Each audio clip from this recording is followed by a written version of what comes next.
अच्छा, कभी सोचा है कि जब किसी गेम में एक एकदम परफेक्ट सर्कल या अपनी स्क्रीन पर एक सीधी लाइन खिंचती है तो कंप्यूटर आखिर ये करता कैसे है? तो चलिए आज हम पिक्सल के पीछे की उसी सरल लेकिन शानदार गणित की दुनिया में उतरते हैं।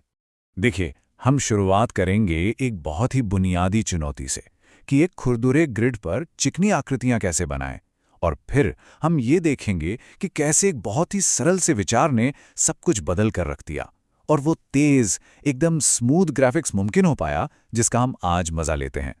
तो ठीक है, चलिए सबसे पहली रुकावट से ही शुरू करते हैं। देखिए, हमारी स्क्रीन पर सब कुछ पिक्सल से बना है ना? छोटे छोटे स्क्वायर्स। तो सवाल ये है कि इन स्क्वायर्स का इस्तेमाल करके एक बिल्कुल चिकनी, तिरछी लाइन आखिर बनाई कैसे जा सकती है? मतलब स्क्रीन कोई कागज की चिकनी शीट तो है नहीं, ये तो छोटी छोटी लाइट्स का एक ग्रिड है। और इसी वजह से एक बहुत ही बुनियादी लेकिन साथ ही बहुत ज़रूरी समस्या खड़ी हो जाती है, खासकर तब जब हमें कुछ ऐसा बनाना हो जो पूरी तरह से सीधा या अड़ा ना हो। इसी प्रोसेस को कहते हैं स्कैन कन्वर्जन। इसको ऐसे समझिए, जैसे मान लीजिए कि हम किसी ग्राफ पेपर पर डॉट्स को जोड़ रहे हैं। मतलब कंप्यूटर को कुछ नियमों की जरूरत पड़ती है ये तय करने के लिए कि एक लाइन बनाने के लिए किन डॉट्स, मतलब कि किन पिक्सल्स को ऑन करना है। तो इंजीनियर्स ने इस प्रॉब्लम को सॉल्व करने की पहली कोशिश कैसे की? उन्होंने एक बहुत ही सीधा साधा तरीका अपनाया जिसे डीडीए एल्गोरिथम के नाम से जाना जाता है। तो ये जो डिजिटल डिफरेंशियल एनालाइजर या डीडीए है, ये बहुत सीधा साधा है। सबसे पहले तो ये लाइन के स्लोप को कैलकुलेट करता है। फिर हर एक स्टेप पर ये एक कोऑर्डिनेट को 1 से बढ़ाता है और फिर स्लोप का इस्तेमाल करके दूसरे की वैल्यू निकालता है। आखिर में जो भी नतीजा आता है उसे राउंड ऑफ करके सबसे करीबी पिक्सल को चुन लेता है। लेकिन यहीं पर एक बहुत बड़ी दिक्कत थी। इस तरीके में डेसिमल्स यानी कि फ्लोटिंग पॉइंट नंबर्स का इस्तेमाल होता है और कंप्यूटर के लिए ना ये कैलकुलेशंस करना बहुत ही स्लो और कह सकते हैं महंगा पड़ता है, खासकर जब ये काम हर एक पिक्सल के लिए बार बार करना पड़े। तो ये एक बहुत बड़ी रुकावट थी। और इसी परफॉर्मेंस की समस्या ने एक जबरदस्त ब्रेक थ्रू को जन्म दिया, प्रॉब्लम के बारे में सोचने का एक बिल्कुल नया और कहीं ज्यादा बेहतर तरीका। ब्रेसेनहम के एल्गोरिदम ने क्या किया? उसने इस धीमी डेसिमल कैलकुलेशन को पूरी तरह से हटाकर, समझ लीजिए, खेल ही बदल दिया। इसके बजाय ये सिर्फ इंटीजर्स का इस्तेमाल करता है, मतलब बिना डेसिमल वाली पूरी संख्याएं, जो कंप्यूटर के लिए भाई अविश्वसनीय रूप से तेज होती हैं।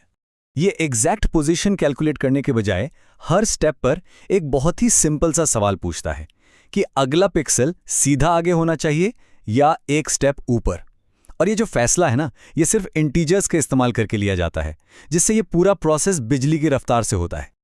और ये जो फर्क है ना, ये बिल्कुल दिन और रात जैसा है। डीडीए की धीमी कॉम्प्लेक्स फ्लोटिंग पॉइंट कैलकुलेशंस के मुकाबले ब्रेसनेम का ये इंटीजर ओनली तरीका एक रॉकेट की तरह है। काम वही करता है, लेकिन बहुत बहुत ही ज्यादा तेज। तो सबसे जरूरी बात यह है कि ये जो इंटीजर का जादू था, ये सिर्फ सीधी लाइनों तक ही सीमित नहीं था। डेवलपर्स को भी बहुत जल्दी ये एहसास हो गया कि ये जो तेज इंटीजर पर आधारित ट्रिक है, ये सिर्फ सीधी लाइनों के लिए नहीं है। अरे, इसी लॉजिक को तो सर्कल जैसी ज्यादा कॉम्प्लेक्स शेप्स बनाने के लिए भी अपनाया जा सकता है। एक सर्कल बनाने के लिए ये एल्गोरिदम एक और भी चालाक शॉर्टकट अपनाता है। ये क्या करता है कि सर्कल की सिमेट्री का फायदा उठाकर सिर्फ उसके 1/8वें हिस्से के पिक्सल ही कैलकुलेट करता है।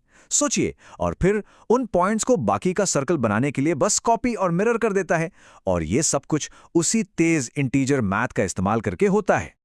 और यहां पर एक बार फिर से वही मेन आइडिया सामने आता है, और असल में इस पूरी कहानी का सबसे जरूरी सबक भी यही है। असली स्पीड धीमी और महंगी कैलकुलेशन से बचने से आती है। शुद्ध तेज इंटीजर मैथ, बस यही चाबी है। यहां तक कि एक एलिप्स जैसी और भी ज्यादा कॉम्प्लेक्स शेप के लिए भी वही फंडामेंटल आइडिया बिल्कुल सही बैठता है। देखिए, एक एलिप्स बनाने के लिए ये एल्गोरिथम अपने तरीके को 2 हिस्सों में बांट लेता है। जहां कर्व ज्यादा चपटा होता है, वहां ये एक्स एक्सिस के साथ एक एक पिक्सल आगे बढ़ता है, क्योंकि जाहिर है वहां चौड़ाई में ज्यादा बदलाव हो रहा होता है। लेकिन फिर जहां पर कर्व ज्यादा ढलान वाला हो जाता है, वहां ये अपनी स्ट्रैटेजी बदल लेता है। अब ये वाई एक्सिस के साथ एक एक पिक्सल आगे बढ़ता है। और ये जो चालाक स्विच है ना, ये पक्का करता है कि कर्व हर जगह एकदम स्मूथ बना रहे, बिना किसी अजीबोगरीब गैप के। तो ये सारी थ्योरी और मैथ्स सुनने में तो काफ़ी दिलचस्प है, लेकिन असल में हमारे फ़ोन्स, गेम्स और कंप्यूटर पर इसका क्या असर पड़ता है? चलिए इन सब बातों को आप आपस में जोड़ते हैं। स्पीड की यही खोज असल वजह है कि आज की टेक्नोलॉजी इतनी ज़्यादा तेज़ महसूस होती है। चाहे हमारे वीडियो गेम्स में हाई फ्रेम रेट्स हों या फ़ोन पर एक एकदम स्मूथ इंटरफेस या फिर डिज़ाइन सॉफ्टवेयर में कॉम्प्लेक्स मॉडल्स, ये सब कुछ इन्हीं बुनियादी बिजली की रफ्तार वाले एल्गोरिदम्स पर ही तो बना है। तो ये सब हमें सोचने पर मजबूर करता है ना, कि हमारी इस कॉम्प्लेक्स डिजिटल दुनिया में पर्दे के पीछे और कौन-कौन से ऐसे ही सरल लेकिन जीनियस हैक छिपे हुए हैं जो हर चीज़ को मुमकिन बनाते हैं।